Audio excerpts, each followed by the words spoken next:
Our next speaker is Professor Manisman Pradhan from Nepal. He's going to talk on post-PCNL bleeding, predictive factors for significant bleeding, and outline of emergency management. Good morning, respected chairpersons, faculties, and delegates present here. I bring warm regards from Nepal. At the outset, I'd like to thank the organizers for giving me this opportunity. This is the institute that I studied in, now currently practicing in. This is TU Teaching Hospital in Kathmandu, a tertiary care center.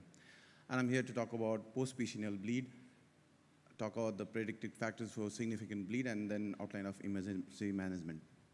So these will be the outline of my presentation. Time allowing, I'll run through every point of this. So coming to the introduction, as we all know, PCNL has stood the test of time as a minimally invasive surgery for relatively large stones. But what we have to remember is we are creating a grade 4 renal injury, the tract that we create, which is associated with common side effects like the complications like bleeding, sepsis, surrounding organ injury, blood transfusion requirement as well. Renal hemorrhage, secondary to this PCNL, is relatively frequently occurring complication, around 10 to 12%.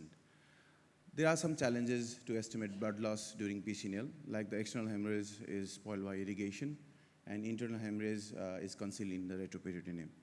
Not all the blood loss is important. We don't have to chase every blood that goes around, but if there is significant blood loss, that is, if there is more than 3 grams per deciliter decrease in hemoglobin, or more than 10 decrease in hematocrit, then it is worrisome and should be treated. So what are the challenges in management? Well, what are the criteria for blood transfusion? Acute blood loss may not be present, may not present with a drop in hemoglobin or hematocrit. And the trigger for transfusion should vary according to the patient. So what are the criteria for management of emergent intervention, especially in the setting of primary hemorrhage? It should not be the change in pulse, BP, or respiration. These are late markers of overt shock.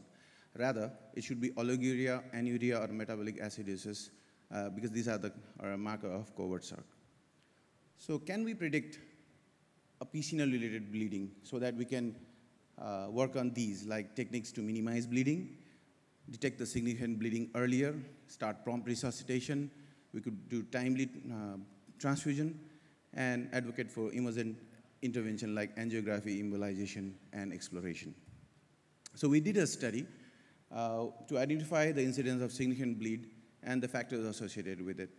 This was a pre-COVID era study where we used to do prone PCNL using a 24 French amplas. Now we have decreased the size of that as well as changed the position to supine.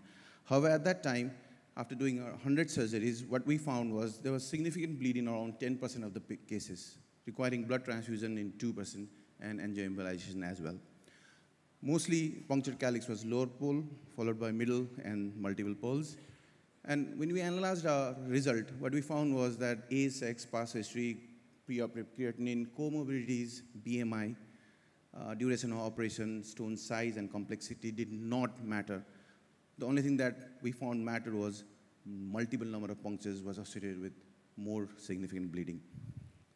So our logic was more tract, more vascular injury, causing significant bleeding. However, if you go through literature, we find that over the years, they have found multiple other factors. These are previous surgery, intraoperative pericalcial perforation, complex stones, comorbidities like diabetes, and inexperienced surgeons to be causing more significant bleeding. And if you look at this article from Japan, what they found was that not only the number of tracts, but the size of tract matters as well. Like if you go higher size, there is more bleeding requiring blood transfusion. So how to manage these cases? Start with diagnosis from clinical and radiological assessment, and start resuscitation promptly. Some of them will require clot evacuation. This will be a telltale sign for that angiographic embolization may required, where we do a super selective arterial embolization. Success rate varies between 80 to 95% in literature as well as in our center. So who should be transfused? Those who are not responding to fluid resuscitation, massive blood loss or ongoing blood loss, and hemoglobin target should be above 10 because less than 10, there is poor hemostasis. So when to consider renal angiography? Those patients with intermittent hematuria for more than 24 hours can be monitored. However, if there is ongoing loss, hemodynamic instability, need for repeat clot evacuation, or repeat blood transfusion, and continuing hemoglobin drop should go renal angiography. So what are the modifiable factors involved in bleeding? We could take care of bleeding diastasis, make ideal puncture, less torquing, miniaturize the size, less number of tracks, avoid overdilation, and again, experience with surgeon matters to minimize the bleeding.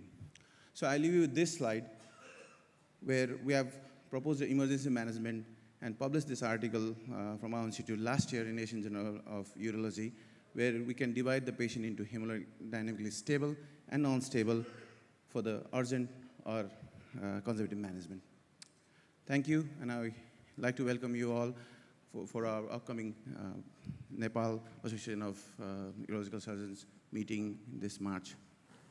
Thank you, sir.